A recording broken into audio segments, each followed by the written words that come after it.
రేవంత్ రెడ్డి గారి ప్రభుత్వం వ్యవహారం ఎట్లున్నది అంటే అందంగా కనబడడానికి కనుబొమ్మలు గీకించుకున్నట్టున్నది.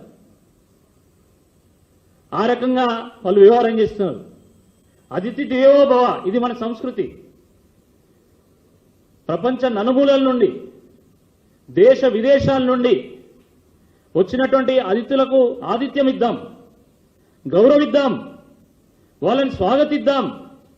కానీ పేద ప్రజల కన్నీళ్లను ఆరబోసి అత్తరు తయారు చేసి వాళ్ళ మీద సెంటు కొట్టి వాళ్ళ ఆర్తనాదాలతోని సన్నాయి మోగించి స్వాగతించడానికి మాత్రం ఎట్టి పరిస్థితుల్లో అంగీకరించేది లేదు. ఇది సమంజసం కాదు అని చెప్పి ఈ సందర్భంగా గుర్తు చేస్తా ఉన్నాం.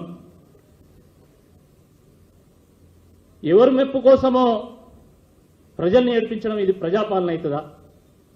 ఒకసారి అర్థం చేసుకోవాలా. అందాల పోటీలు పెడితే రాష్ట్రానికి అందం వస్తుందా? అందగత్తెలను తిప్పితే రాష్ట్రానికి అందం వస్తుందా?